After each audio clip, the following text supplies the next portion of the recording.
times peace. Peace to the mind, peace to the emotions, peace to the body.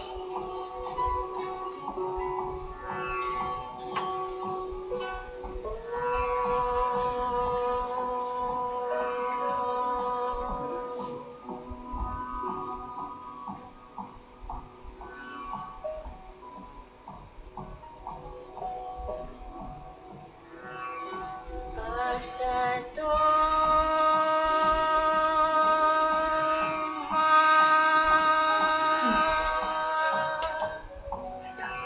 Satsukamaya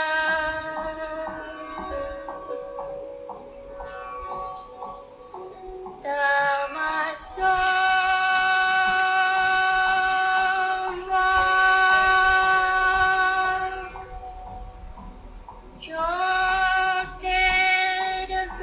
Jyotirgamaya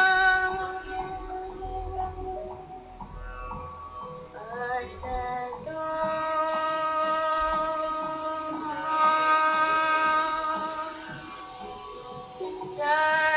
Satgamaya Tamaso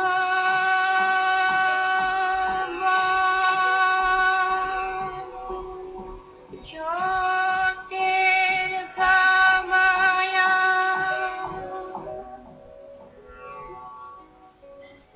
Mrityorgamaya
Om.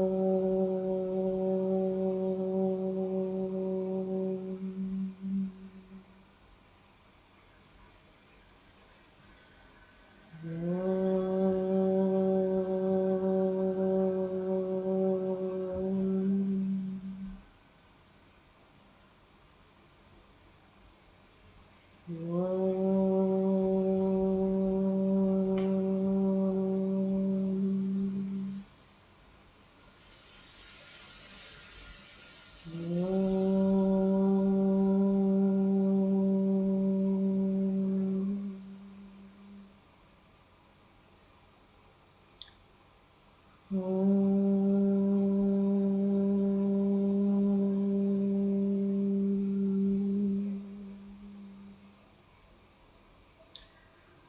Om Namo Bhagavate Shri Arvindaya.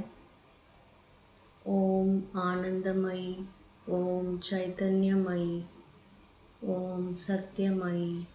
Om Parame.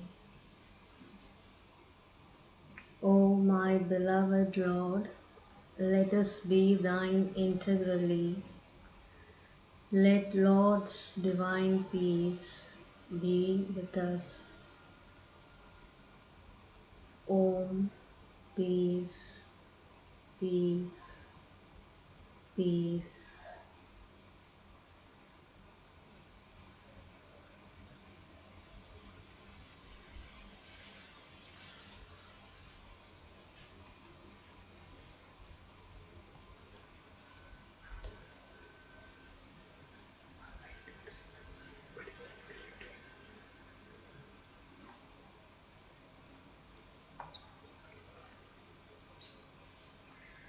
Prayers and Meditations, May 28, 1914. Thou settest in motion,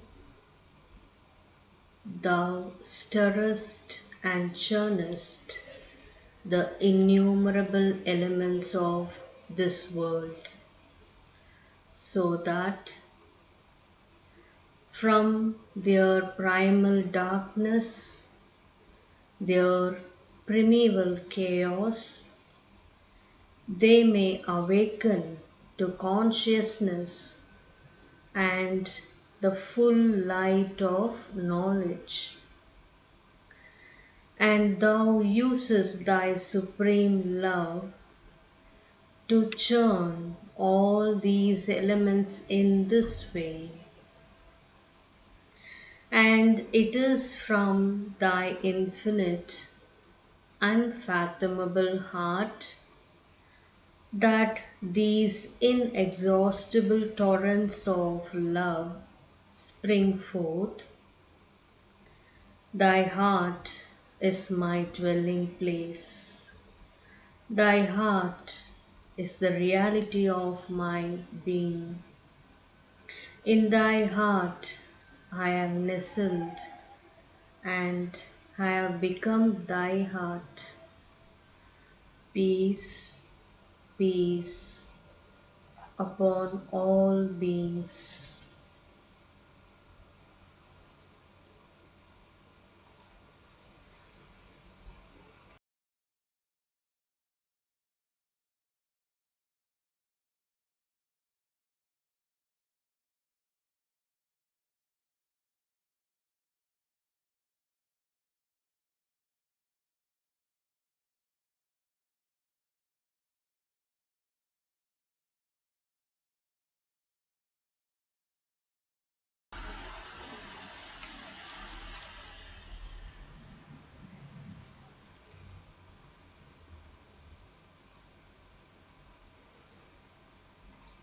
Reading 1.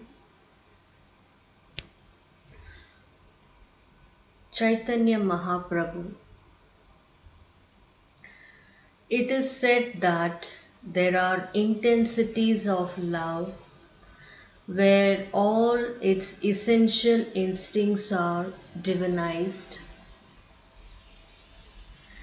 raised, satisfied in the bliss from which our life was born and towards which by oneness it returns.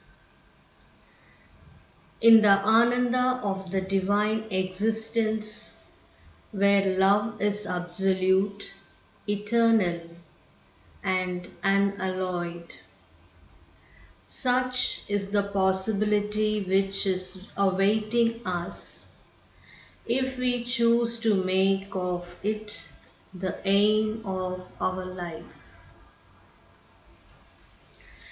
In fact, even if we don't, it may still happen to us, as to Sri Chaitanya, whose life we are going to read now. India, February 27, 1486.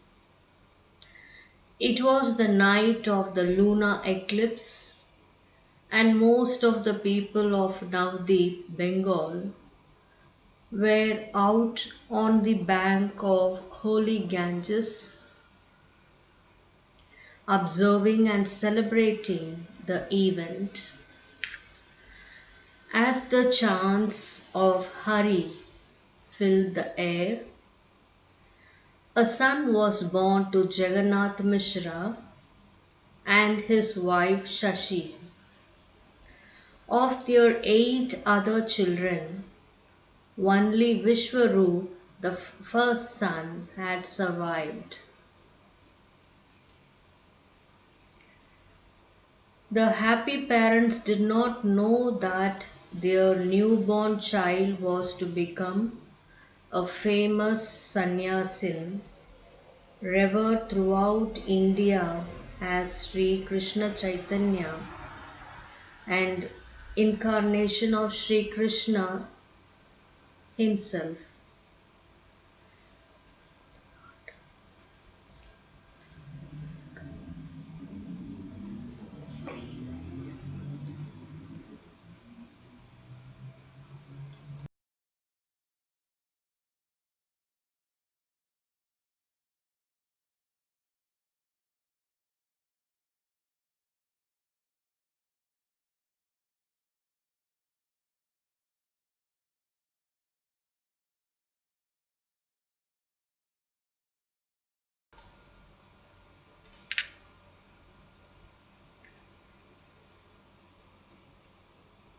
Named Vishwambar, the little boy soon called Gaura or Gauranga, the Golden One, because of his exceptional physical beauty, and nicknamed Nimai, of bitter taste, to ward off the evil eye.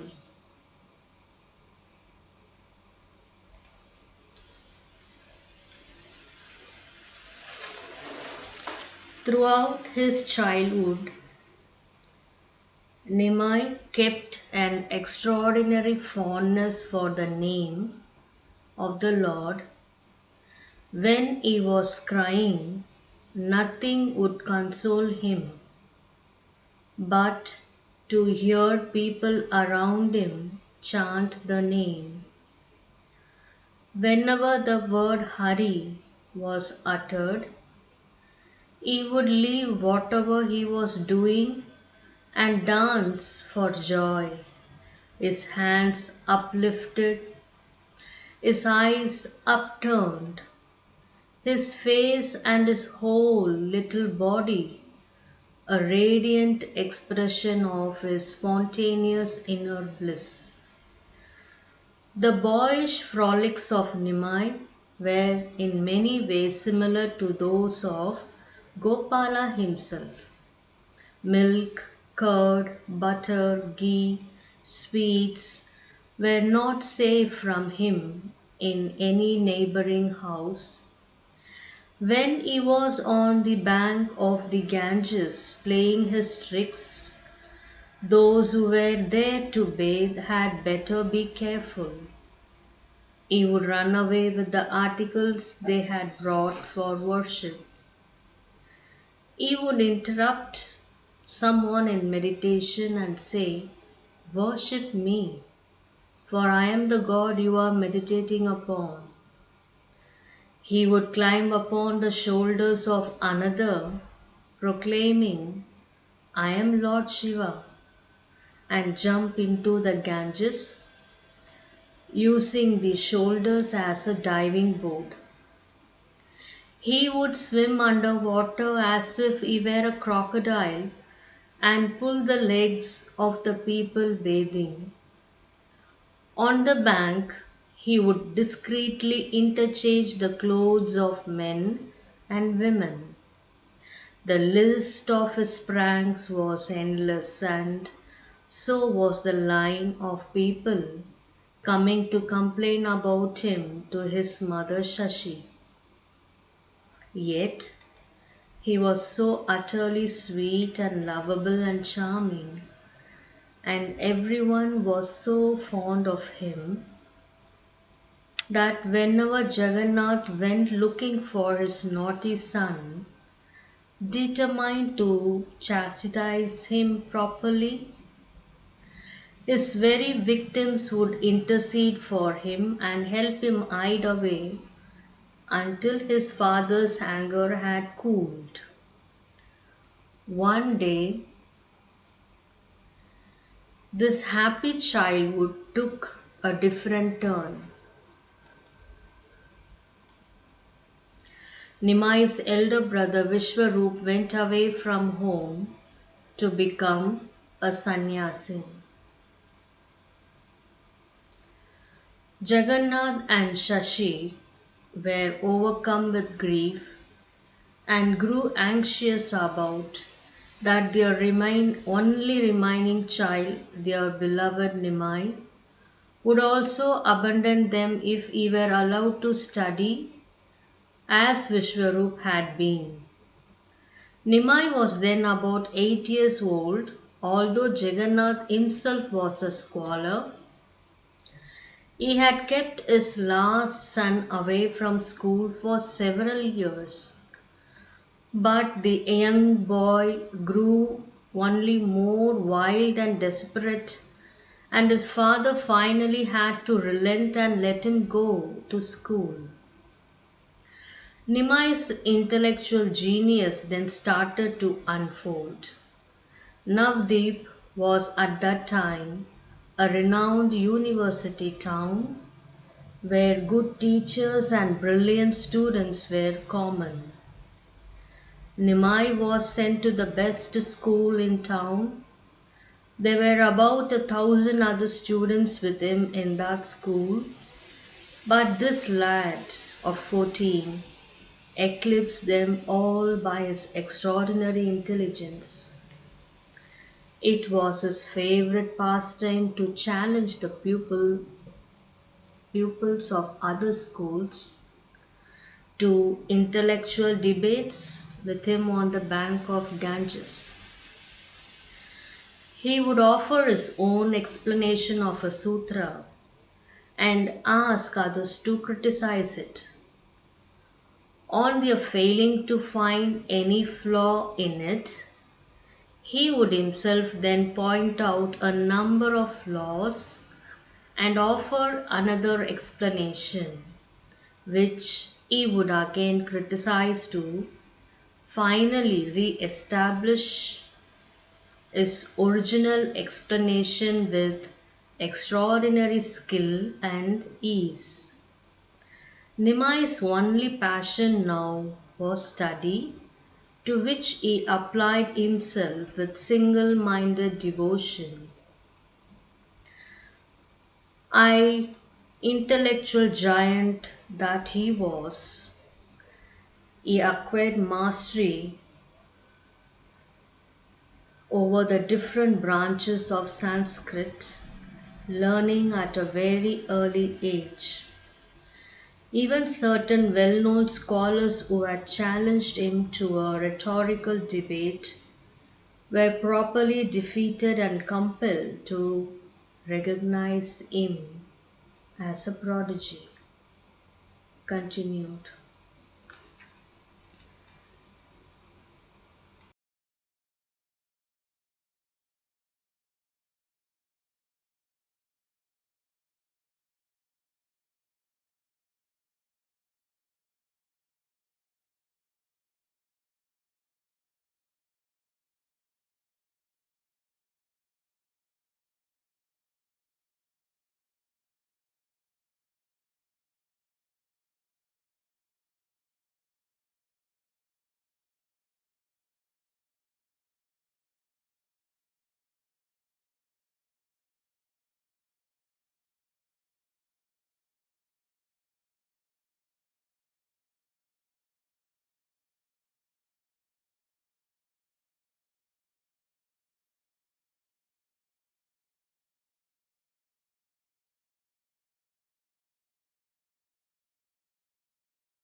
Life Divine by Sri Aurobindo, page 1012. For in fact, both individual and universe are simultaneous and interrelated expressions of the same transcendent beings, even though in the ignorance and under its law there is small adjustment and conflict, yet there must be a right relation, an equation to which all arrives, but which is missed by our blindness of ego, our attempt to affirm the ego and not the self, one in all.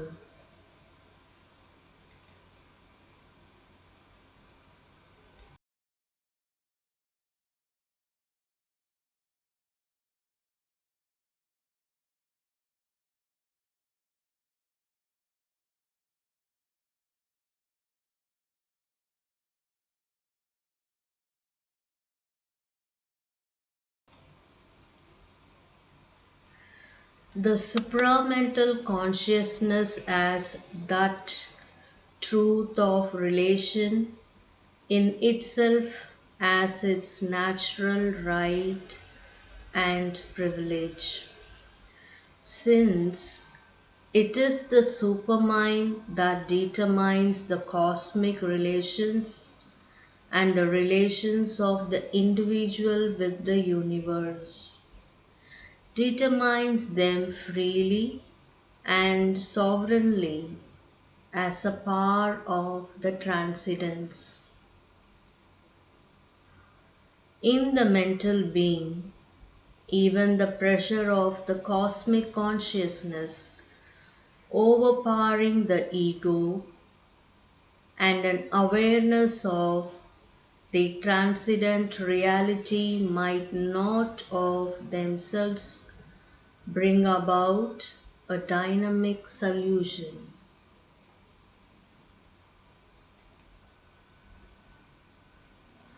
For there might still be an incompatibility between its liberated spiritual mentality and the obscure life of the cosmic ignorance, which mind would not have the power to solve or overcome.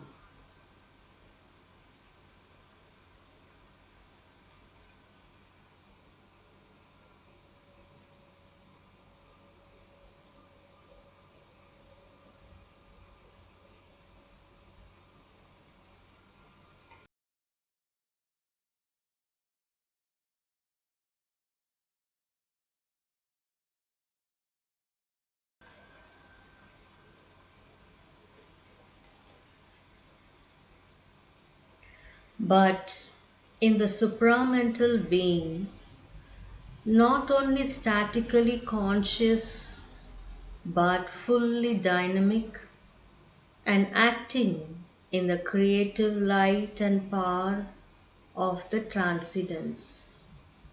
That supramental light, the supramental light, the truth light, Rhythm Jyotihi, would have that power,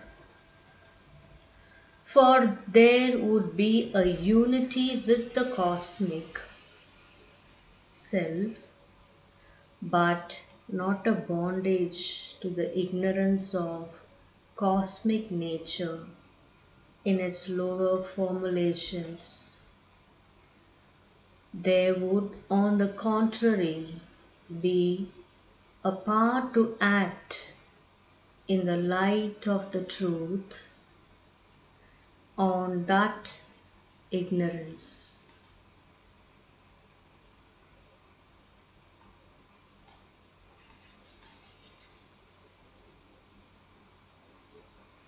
a large universality of self-expression, a large harmonic universality of world-being would be the very sign of the supramental person in his Gnostic nature.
Collected works of D.V. Kapali Shastri, Volume 11, Writings in Tamil and Telugu,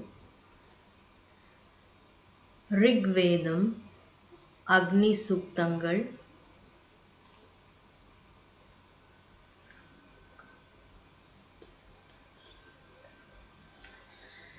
பிறவி எடுத்த அனைத்தினையும் அறிந்த அக்னியை வேள்வியான் வளர்த்துக, அவிக அளிப்பானும் மெய்யானும் வாக்கானும் அவனை வழிபடுக. அடர்ந்த களிப்புற்றவன் சூரிய உலகத்து ஆண்மகன், அழைப்பு ஆற்றும் புரோகிதன், போர்களில் தேர்நுகத்தில் அமரும் வானுலக வாசி, இத்தகையானை பற்றிக் கொண்டிருக்கும் அக்னி பகவானை தொழுக. கறவைகள் கொட்டில்களிலே தம் கன்றை அணைத்துக் கொள்வது போல இரவுகளும் விடியற்களும் உஷஸ் நின்னை அணைத்துக் கொள்கின்றன. பல வாழ்த்துக்களுக்கு ஏற்றவனாய் ஓ அக்னி, மானிடன் தன் யுகங்களெல்லாம் நீ வானுலகப் பயணம் பண்ணுகின்றனை. அவன் தன் இரவுகள் முற்றிலும் நீ உன்தனிலே அடக்கி குவிந்து துலங்குகின்றனை. தேவர்கள் பூமியும் விண்ணுலகமும் ஆம் ஈருலகத்து யாத்ரிகனாய் பெரும் செயலாற்றும் தகையவனை இடையுலக கடைக்காலிற்கு ஏவினர். வெண் கொழுந்துவிட்டு ஒளிரும் நம் இரதத்தினைப் போல் இவனை நாம் அறிதல் வேண்டும்.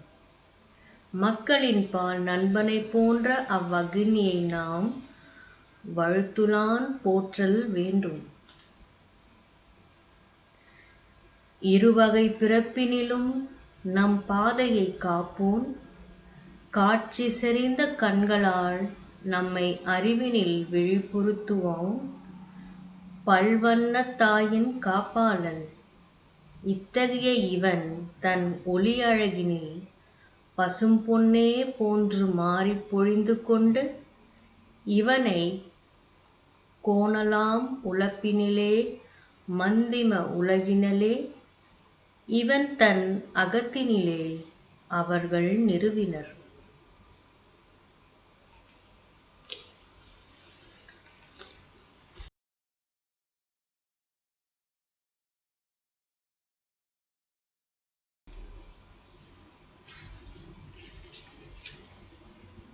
Glory to Sri Aurobindo's Gayatri. May that supreme, incomparable light which effects the good of the knowers and removes the darknesses end my adversity from head to foot, May the ultimate beneficence shine constant. He, the Lord, glowing like King of mountains, from whose heart flows compassion like the Ganges, rendering the human soil fruitful for the Master, wins immortality for the victorious radiance. The great sage Sri Aurobindo has built the happy way for the devoted knowers. Sky head, with his higher radiances, he reigns on earth his luminous station. The range of the noble sight of the sage is like the speeding of the horses of the thousand-rayed sun, encircling from all sides the heavens and the endless stellar regions. He soars like a bird without stop. Blessed is it for men to be born today on the continent of pure Bharat. Here glows presently the supreme light for the fulfillment of those who seek the highest. O swan in the lotus of the heart, that has blossomed with the touch of the hand of Ramana, thy Lord is now approaching. Be awake, O carrier, be ready to carry him. Showing the way of transcendence, streaming with the luminous supreme flow of grace, kissing the peak of Udaya Hill, slowly rises the protector whose rays dispel for all evil. We bow to the cluster of the endless rays, marked by opulent luster, throned on the seat of quaternary on the summit of the three worlds. Victorious in the ways of conquest in the universe, himself the eye of the world in the mode of discipline.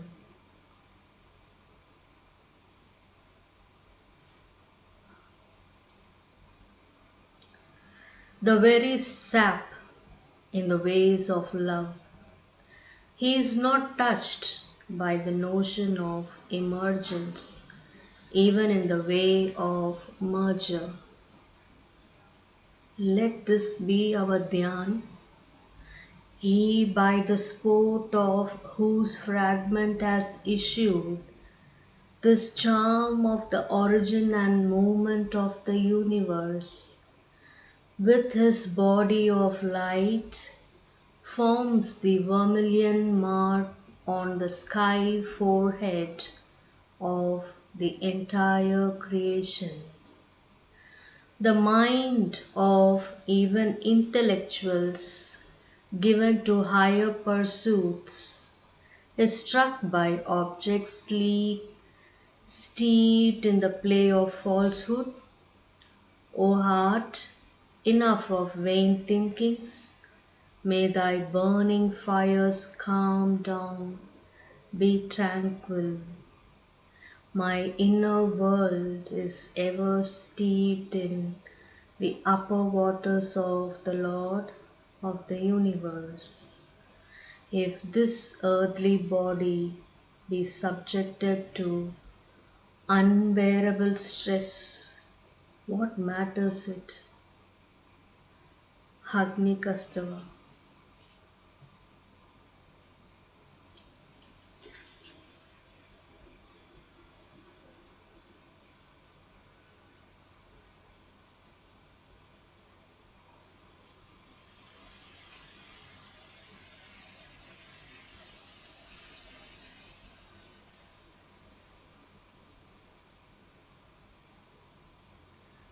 Prayer to the Spirit of Aurobindo on behalf of the people who are gathered here for a collective aspiration for the goodness and welfare of the world and the people.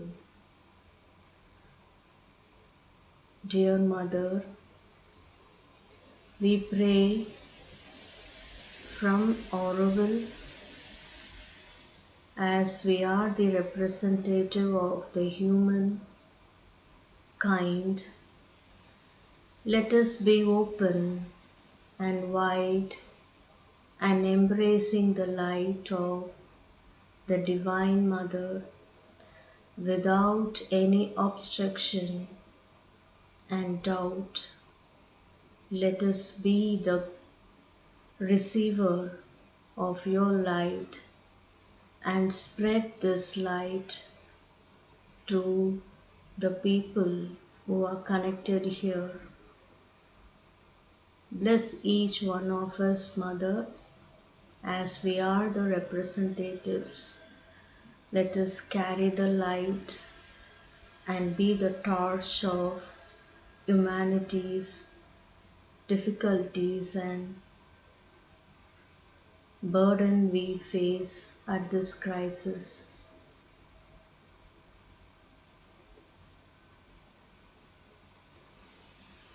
We place our aspiration at your feet.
Thank you, Mother. Thank you, Lord. Thanks each one of you to be part of this global gathering. Greetings from Aurobindo.